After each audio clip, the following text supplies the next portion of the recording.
Halo anak-anak, bagaimana kabar kalian semuanya? Saya harap kalian semua dalam keadaan sehat. Jadi hari ini adalah pertemuan ketiga kita untuk mata pelajaran kimia, khususnya di kelas 11 MIPA semester 1 tahun ajaran 2020-2021 ya. Jadi pada pertemuan ketiga kali ini kita akan melanjutkan pertemuan kita yang sebelumnya ya, di mana pada pertemuan sebelumnya, di pertemuan 2 kita sudah belajar mengenai pengelompokan senyawa hidrokarbon ya. Jadi senyawa hidrokarbon itu dikelompokkan baik berdasarkan bentuk ya, bentuk ikatannya ya, dan berdasarkan jenis ikatannya. Oke. Jadi berdasarkan bentuknya ya, bentuk rantainya itu ada dia yang rantai ikatan rantainya adalah yang alipatis dan siklis ya. Ada yang rantai terbuka dan rantai tertutup. Untuk berdasarkan jenis ikatannya, dia ada ikatan tunggal, ikatan rangkap 2, dan ikatan rangkap 3 ya. Ikatan tunggal ya, itu yang hidrokarbon jenuh ya, dia adalah alkana. Ikatan rangkap 2, hidrokarbon tak jenuh ya, hidrokarbon tak jenuh, di mana dia adalah alkena. Ikatan rangkap 3, hidrokarbon tak jenuh juga, dia adalah alkuna. Jadi yang sudah kita bahas minggu lalu adalah alkana ya. Alkana kita bahas sampai pada contoh soalnya. Jadi pada pertemuan ketiga kali ini kita akan melanjutkan materi kita ya, yaitu pada sifat-sifat dari alkana ya. Jadi minggu lalu kan kita sudah belajar tentang cara penamaan alkana ya. Sudah bisa semua ya. Oke, jadi sekarang kita akan belajar mengenai sifat-sifatnya. Oke, langsung saja. Di sini untuk sifatnya yang pertama ada sifat fisis ya. Nah, kalau ada sifat fisis berarti ada juga yang namanya sifat kimianya. Sekarang kita bahas dulu untuk sifat fisisnya ya atau fisiknya. Yang pertama, sifat fisisnya adalah alkana ini merupakan senyawa nonpolar ya. Nah, senyawa nonpolar ini maksudnya adalah senyawa yang terbentuk karena adanya ikatan dan elektron antar atom atau unsur pembentuknya ya, pembentuknya. Nah, jadi dia merupakan senyawa nonpolar ya. Nah, senyawa nonpolar ini merupakan senyawa yang terjadi karena adanya ikatan elektron antar atom atau unsur pembentuknya, di mana keelektronegatifannya ya, ke elektronegatifannya hampir sebenarnya sama ya, sama atau hampir sama ya, sama. Nah, jadi keelektronegativan untuk senyawa nonpolar ini sama atau hampir sama. Nah, kita ketahui ya bahwa senyawa hidrokarbon itu kan ikatan antara atom karbon dengan hidrogen ya, C dengan H. Nah, di mana keelektronegativan dari karbon dan H ini dia sama atau hampir sama ya, seperti itu. Oke, berbeda dengan senyawa polar ya. Kalau polar dia terjadi karena adanya ikatan elektron juga ya. Dan biasanya terjadi ikatan pada yang disebut namanya adalah ikatan ion ya. Biasanya adalah ikatan ion atau senyawa ion ya. Kalau dia polar. Nah, di mana untuk elektronegatifnya untuk yang polar dia berbeda ya, seperti itu. Kalau untuk alkana dia adalah senyawa non polar. Oke, lanjut sifat yang kedua. Wujud alkana ya, rantai lurus pada suhu kamar berbeda-beda, bergantung pada panjang rantainya. Nah, jadi untuk wujudnya ya, wujud alkana ini yang rantai lurus pada suhu kamar itu 25 derajat Celcius ya. Suhu kamar itu 25 derajat Celcius. Nah, jadi berbeda-beda ya pada suhu kamar untuk wujudnya. Di mana dia bergantung pada panjang rantainya untuk rantai lurus ya. Sekarang coba perhatikan di sini ya, alkana dan wujudnya. Yang pertama ya, untuk rantai dari C1 ya, C1 sampai dengan C4 ya, panjangnya C1 sampai C4 ini wujudnya adalah gas ya. Nah, jadi untuk rantai C1 sampai C4 wujudnya gas. Misalkan kalau sampai C4, misalkan C4 itu adalah butana misalkan ya, butana. Berarti butana ini wujudnya adalah gas ya, pada suhu kamar. Oke, lanjut. Kalau C5 sampai C17 wujudnya adalah cair. Sekarang coba C5. Kalau C5 itu kan setelah butana adalah pentana ya. C5 misalkan adalah pentana. Nah, artinya ya, pentana ini wujudnya adalah cair ya. Wujudnya cair. Nah, ini butana wujudnya gas ya. Pentana wujudnya cair pada suhu kamar ya. Ingat, suhu kamar itu adalah 25 derajat Celcius. Oke, nah sekarang untuk rantainya yang C18 ya, panjang rantainya C18 ya, ini rantai induk ya. C18 ya, lebih besar daripada C18, maka dia wujudnya adalah padat. Gitu. Oke, sampai di sini paham ya untuk nomor 2. Sekarang nomor 3 ya, sifat yang ketiga. Semakin banyak jumlah atom karbon ya, atau atom C-nya, maka semakin tinggi titik didihnya. Nah, ini dia ya. Jadi, semakin banyak jumlah atom karbon ya, semakin banyak jumlah atom karbon, maka semakin tinggi titik didihnya. Maka dari misalkan di sini perbandingan ya. Kalau di sini kan untuk yang di sini C-nya 4 ya, atom karbonnya ada 4 misalkan. Atom karbonnya ada 4 untuk butana. Sedangkan pentana atom karbonnya ada 5. Nah, maka yang tinggi titik didihnya adalah pentana ya, karena atom karbonnya lebih banyak dibandingkan butana ya. Dari sini, dari atom karbon C-nya ya, kita lihat. Seperti itu. Nah, jadi semakin banyak jumlah atom karbon, maka semakin tinggi pula titik didihnya. Oke, ini untuk sifat yang ketiga. Untuk sifat yang keempat, adanya rantai cabang ya pada senyawa alkana menurunkan titik didihnya. Nah, jadi terdapatnya rantai cabang ya, cabang pada senyawa alkana ini menurunkan titik didihnya. Nah, jadi apabila ada cabang, maka titik didihnya akan turun ya. Nah, cabangnya ini biasanya adalah cabang alkil ya. Untuk alkana atau senyawa hidrokarbon ini cabangnya adalah alkil. Misalkan di sini itu CH3 misalkan ya. Misalkan di sini CH3 ya, CH3, CH2, CH2, CH3. Di sini kita mau kasih cabang ya, ingat seperti kemarin. Cabang di sini adalah CH3. Nah, apabila ada cabang ya, maka cabangnya ini akan menurunkan titik didihnya ya. Ya, jadi bila ada cabang ini akan membuat titik didihnya akan turun ya. Seperti itu. Cabang alkilnya ini. Oke. Nah, selanjutnya yang kelima, alkana ini larut dalam pelarut nonpolar ya. Contohnya adalah CCl4 atau untuk pelarut yang sedikit polar ya. Contohnya dieter atau benzena ya. Dan tidak larut dalam air. Nah, jadi bisa diperhatikan ya. Untuk alkana, dia larut dalam pelarut nonpolar seperti CCl4 atau sedikit polar seperti dieter atau benzena.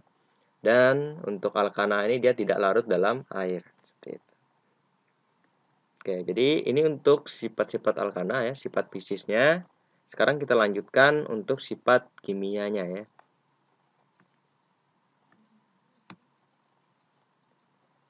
Oke, sekarang untuk sifat kimia ya. Nah, untuk yang sifat pertama, alkana dan sikloalkana ini tidak reaktif ya. Tidak reaktif, cukup stabil bila dibandingkan dengan senyawa organik lainnya. Nah, maksudnya tidak reaktif ini adalah tidak mudah bereaksi ya. Jadi tidak mudah bereaksi. Tidak reaktif. Reaktif ini kan kalau tidak reaktif berarti tidak mudah bereaksi ya. Tidak mudah bereaksi baik dengan udara luar ataupun dengan unsur lainnya ya, di mana dia cukup stabil bila dibandingkan dengan senyawa organik lainnya seperti itu. Selanjutnya sifat yang kedua ya, sifat kimianya, alkana dapat bereaksi dengan halogen. Nah, jadi alkana ini dapat bereaksi dengan halogen.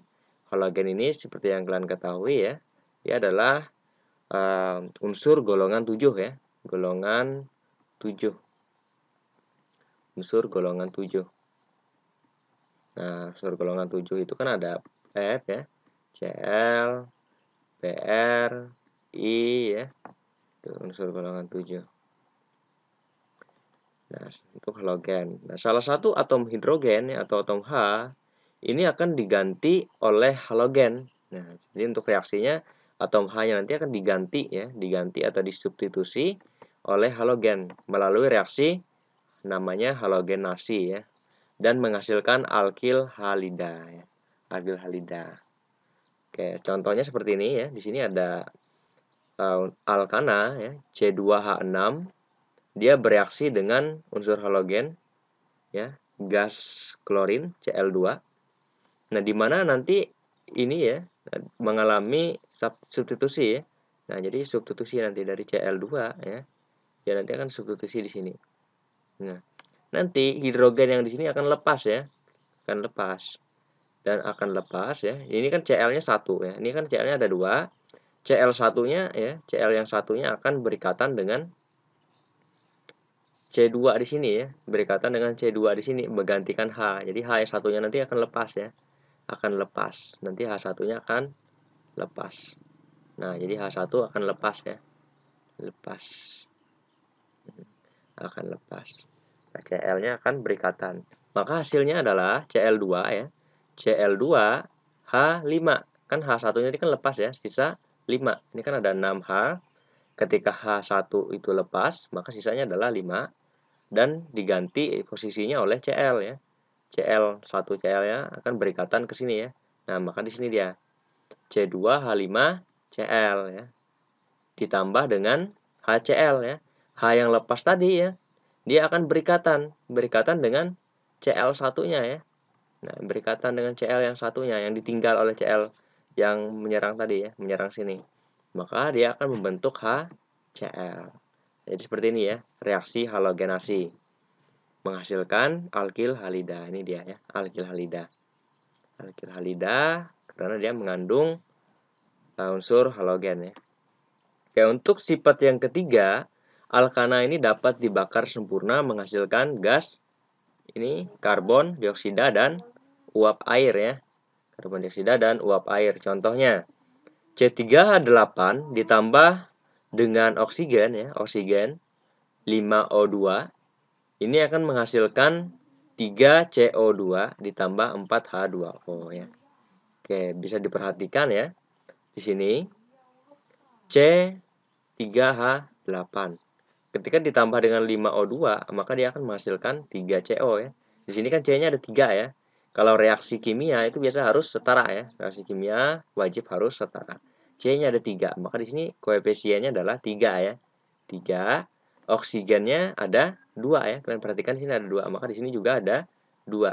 Maka dia adalah 3CO2 ditambah dengan hidrogen ya. Hidrogennya di sini ada 8 ya. Ada 8 hidrogennya. Maka di sini H2O ya, 2 dikali 4 8, maka H-nya juga ada 8 ya. Nah, di sini untuk oksigen ya, oksigen ini kan dia oksigennya tidak hanya ada 2 ya. Oksigennya ada 2 kali 5 10 ya. Ada 10 ya koefisiennya. Di sini. Kenapa di sini ditambah 5 ya? Karena di sini kita perhatikan ya. Oksigennya 2 kali 3 ini kan 6 ya. Ditambah oksigen di sebelah sini 4, maka dia 10. Maka di sini harus dikali 5 ya supaya setara. Oksigennya ada 10. Jadi sebelah kiri 10, sebelah kanan juga 10 oksigennya seperti itu. Oke, jadi ini untuk sifat kimianya ya. Untuk sifat kimia dari alkana ya. Untuk selanjutnya kita lanjutkan pada reaksi-reaksi alkana.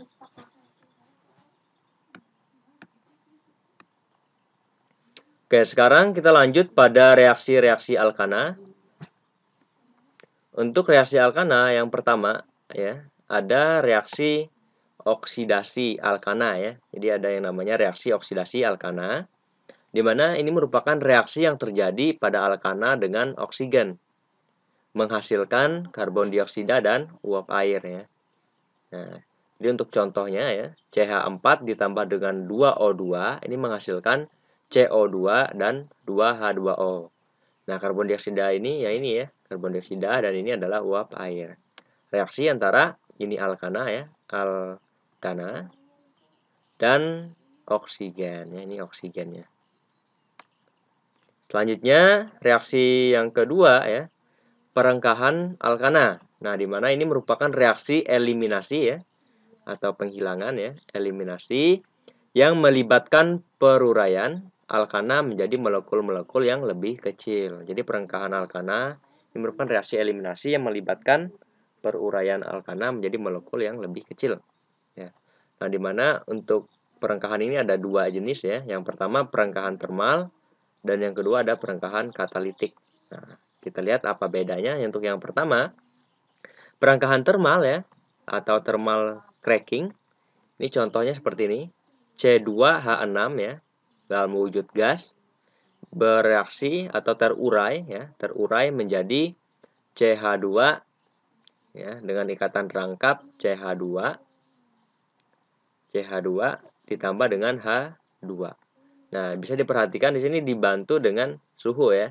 Nah, jadi terjadi pada suhu 750 sampai dengan 900 derajat Celcius ya. Nah, di mana di sini ada ikatan rangkap awalnya ya, di sini dia jadi ini dipecah lagi ya. Jadi molekul C2H6 ini dipecah lagi ya. Menjadi, coba perhatikan di sini. Di sini kan ada C. C-nya ada 2 ya. C2, berarti C2 H-nya ada 4. Menjadi C2H4 ya. C2H4 ditambah dengan H2. Nah, bisa perhatikan ya, di sini kan C-nya ada 2. Di sebelah sini C-nya juga ada 2. Dan H-nya di sini ada 6 ya. Di sini juga harusnya ada 6 ya. Coba kita perhatikan. Di sini kan ada 2 ditambah 2 ya. CH-nya 4 ditambah 2 lagi jadi 6. Jadi yang awalnya seperti ini ya, ini diurai lagi menjadi molekul yang lebih kecil ya. Jadi yang molekul lebih kecilnya adalah C2H4 ditambah dengan H2. Dengan bantuan suhu ya. Oke. Yang kedua, perengkahan katalitik ya. Katalitik cracking. Nah, contohnya C18H38. Nah, bedanya ya, kalau tadi kan dia dibantu menggunakan suhu. Kalau di sini ada katalisnya ya, makanya dia disebut katalitik ya, dengan bantuan katalis. Ya. Katalis itu merupakan zat yang mempercepat terjadinya laju reaksi ya. Nah, maka dia akan terurai menjadi 4CH2, ada ikatan rangkap, CH2 gas. Ya. Coba perhatikan di sini, C-nya ada 18 ya, ditambah C10H22. Ini molekul yang lebih kecil. Ini setara ya. Kalau kalian lihat, C-nya kan di sini ada 4 ya, 4 di depan. Ada 4, di sini ada 1 ya. T5 ya, 5. Di sini ada C-nya 10 ya. Kayak perhatikan lagi. C-nya 10. Oke. Di sini ada 2 ya, 4, 2. 4, 14, 24, 24, 8 ya. 8 tambah 10. 18 ya. Oke. H38. Ini 22 ditambah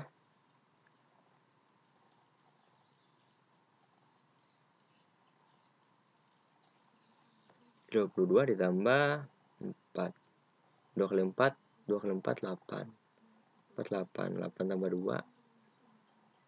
Oke, seperti itu ya. Nah, jadi selanjutnya untuk reaksi substitusi ya. Reaksi substitusi atau pergantian ini ya, bereaksi antara alkana dan halogen pada suhu tinggi. Nah, ingat pada suhu tinggi atau dengan bantuan cahaya. Contohnya C2H6 ditambah Cl2 menjadi C2H5Cl ditambah HCl ya. Nah, perhatikan, ini sama ya substitusi. Di sini akan menyerang sini ya, Cl-nya lepas ya. Cl- akan berikatan dengan C2 di sini, dan H2 dan H-nya nanti akan lepas ya. H+-nya akan berikatan dengan sini. Nah, maka hasilnya adalah C2H5 ya. Kan ada Cl tadi menggantikan di sini. Berikatan ditambah dengan HCl. H-nya berikatan dengan Cl. HCl seperti itu. Oke, jadi mungkin cukup sampai di sini dulu untuk alkana ya. untuk alkana kita sudah sampai pada reaksi-reaksi alkana ya.